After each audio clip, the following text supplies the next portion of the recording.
Welcome back to Season 1, Episode 11 of the hashtag Run 302 podcast. This is going to be Commitment Part 3 / finale. We're going to close up Season 1 of hashtag Run 302 podcast today. My guest today is Cameron Moore. This is his episode. This is his, talk about his commitment. And with that, I'll give it over to Cam. Some big news, some exciting news lately. This fall I'll be committing to Lackawanna College in Scranton, Pennsylvania. I guess before we go into anything else, let's talk about your backstory before you came to Cross Christian.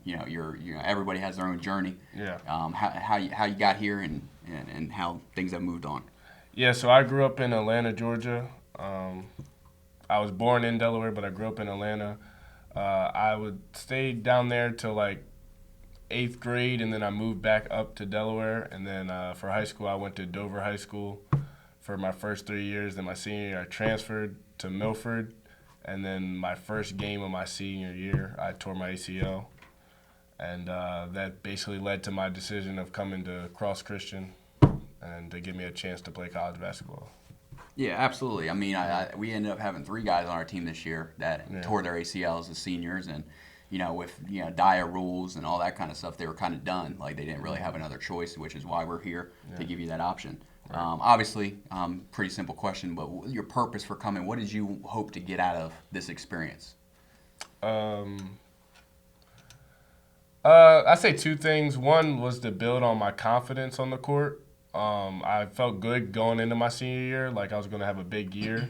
And then, of course, when I went down with the injury first game, I couldn't have that. And then second was to, of course, play college basketball. Yep. So I knew if I came here and did what I have to do, I'll go to the next level.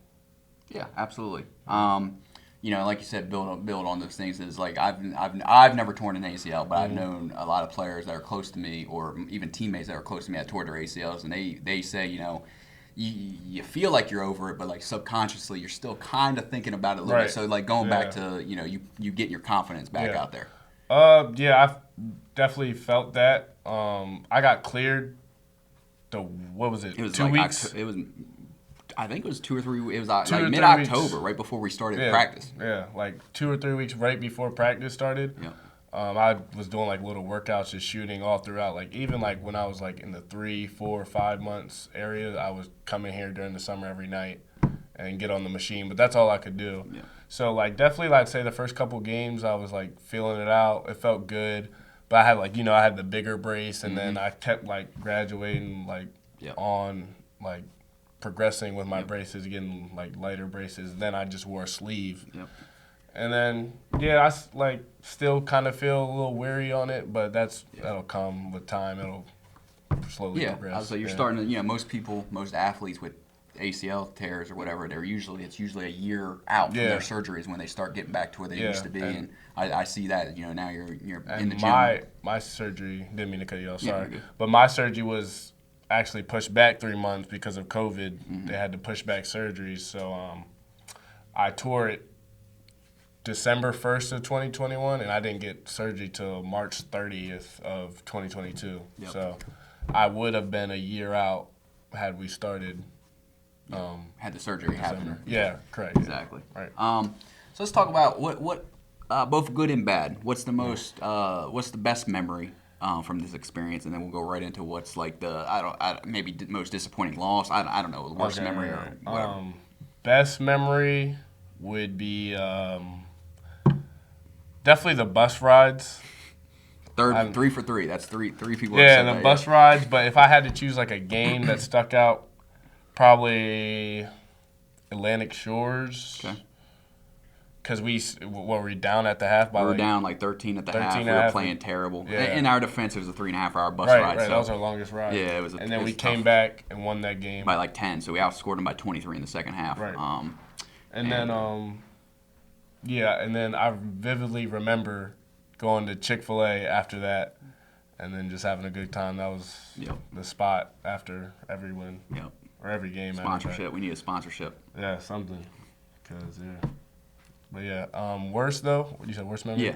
Worst memory would be the Shipley loss for me personally. Yep.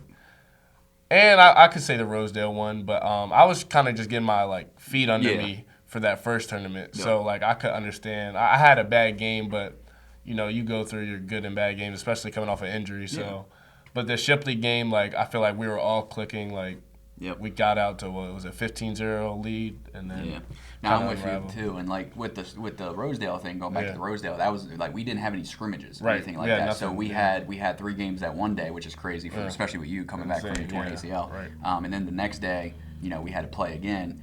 So there's a case to be made. Those first 3 games were kind of like our scrimmages. We're still kind of working our bugs out. Definitely. But the Shipley, that one sticks to me too. To be honest with you, I'm like, some losses are on us. Some losses are on me. Some losses are on you guys. Yeah, but definitely. the Shipley one hurt me because I'm like, between us and everybody watching, I always looked at that Shipley game was like we're up the whole game. As a coach, I have to find a way to win that game to keep it together. Shipley's been a good team. I remember playing them at Dover my sophomore year. Yeah.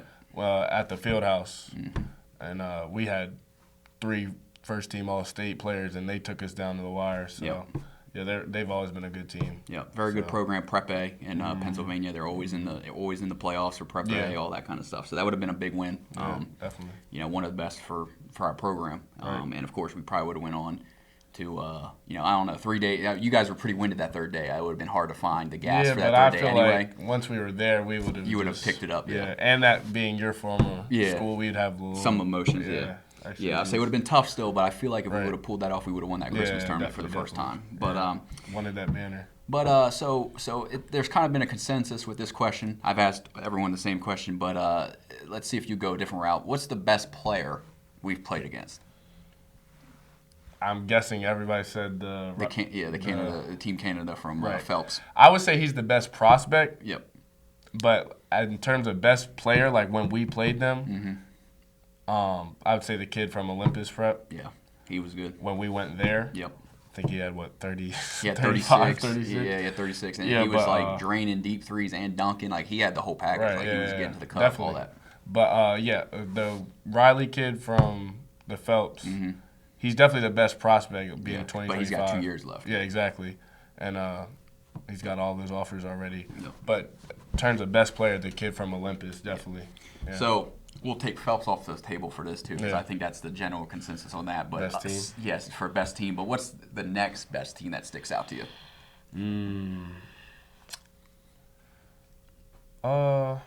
That's tough. In terms of like playing as a team, I would say that's a tough question. Probably West Nottingham. Okay, I can see that.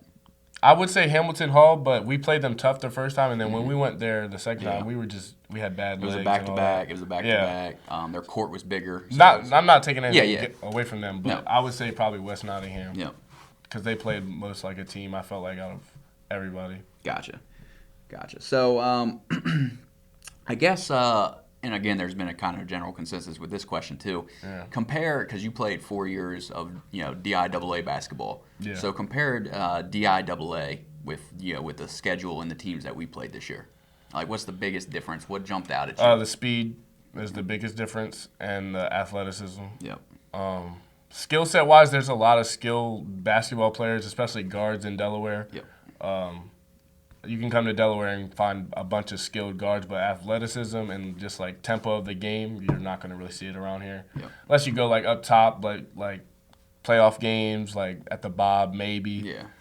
Definitely, actually. Yeah, Sally's in Sanford. Yeah, definitely Sally's and all that, Middletown. Yeah, I say speed for even sure. Dover, speed for sure, and I would say you said the athletics. I would say size because your size, because athleticism. 6'6" to 6'8" isn't that normal in right. Delaware really? Yeah, that's but that's like a normal thing everywhere else. Hamilton Hall had like 5. Yeah, and 5 then, of them, and then 6, you got 7. You got Phelps that had a legit 7-footer, Well, and then their wings were 6'8", 6'9". They're a college team. Yeah. But there's college teams they would beat. I really believe that. Yeah, definitely. Yeah, they were nice. But we'll go ahead and we'll take a break real quick, and we'll give you one of our sponsors, and we'll come back with the closing of this episode.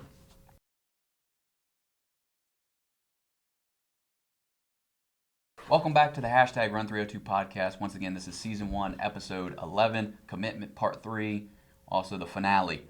We're here with Cameron Moore. He had just committed to Lackawanna. Obviously, like I said in the beginning, we were going to do 5 episodes of this, but Trevor, T.J. Gibson, with his word of life commitment, he doesn't like the spotlight on him. He's more of a quiet kind of lead by example kind of guy. Doesn't like the spotlight, so he's not doing an episode. And then Marvin Fletcher, our point guard, is not doing an episode either. So we're going to wrap this up with Cameron Moore, and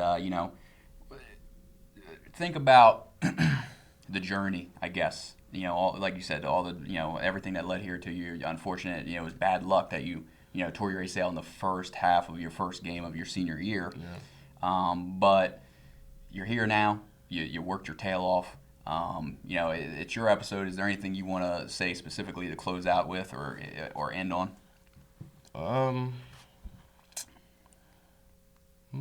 Not really. I don't really have any closing remarks. I just grateful to be here, to have another opportunity, another crack at, a senior year of basketball. I'll never take, this year for granted, like everything I went through, like leading up to the year, all the work I put in. It was an important year of my life. And, Absolutely. Yeah. And, like I said, we all have a story. We all, everyone's story is different. You can't compare your story to other people's. Your journey is completely different from other people's journey. Run your own race. Run your own race. Yeah. And, Lackawanna, great opportunity, one of the best JUCOs on the East Coast. Yeah. I know they're gonna get you right, and you do your thing on the court, and they're gonna get you to the next level. Yeah. And we'll close with this. Like I said, this is the finale. Appreciate everyone watching the podcast and all of our sponsors and supporters. Outtrain, and we'll get to that in a second as well. Yep. But I'll say this: I've been around a lot of basketball players between me playing and me coaching. Altogether, I've been around the game for 17, 18 years, and then of course I've coached for 7 years, going on my 8th. Right. And some people work hard on the court. Some people work hard in the weight room. Some people care about their nutrition. Some people get to bed at the right time, all that stuff. But I can count on one hand the players that had that whole package, that worked hard on the court, that worked hard in the weight room, that worked hard about their nutrition and their diet and all that stuff, and then sleeping and all that stuff. Yeah. And, Cam Moore, no gassing or anything like that. Cam Moore fits that. Like I said, I can count on one hand in my 18 years of being around a game of players that had that whole package. And, Cam Moore has that whole package. He cares about, like I said, his health. I mean, he has an app, people, where he can scan a product. Yuka. Yeah, man. Shout out Yuka. He has an app where he'll scan a food product and it'll tell him the true health nutritional value. Every time we went to Wawa. Yeah. I remember when Gage transferred in the first time, you guys kind of got into it because he was eating his crackers and you were like, that's bad eats, man. That's bad eats. Bad eats. Yeah, but, that's when I found out about it. But yeah, so everybody, all of our guys deserve to be where they're at. For sure. But I would say, you coming back from your ACL injury, you could have been like, oh, woe me, oh, blah, blah, blah, why did this happen to me, all that stuff, but you didn't. You packed it in. And we've had our differences. We've had our little spits and spats, but we're both competitors. For sure. Most of the differences happen in our losing streaks. Battles in practice. Yeah, exactly. Yeah. But like I said, no one worked harder than you. And like I said, the sky's the limit. I really believe that, and I can't wait to see where you go in another year or two. I think that Lackawanna is just a stepping stone to greater things. Not to say Lackawanna's not a great thing, because that's a great thing too. Vice versa for you too with coaching here. I mean, you're just getting back. I know you were here before, but it's kind of different now. Yeah. So I know you're just gonna keep building it up and up, because you're dedicated too as much as we are. So I definitely saw that throughout the season, and I just appreciate everything you've done for me. Yep, absolutely. So we're gonna end that on that note. Like I said, Cameron Moore, he's gonna be at Lackawanna. Make sure you tune in. He's gonna do big things there, no question of mine. And like I said, I appreciate all the sponsors, all the support, all the donations, all the donors that help the podcast and our basketball program be what it is today, and to keep growing. And until next season, I appreciate you, and I'll talk to you then.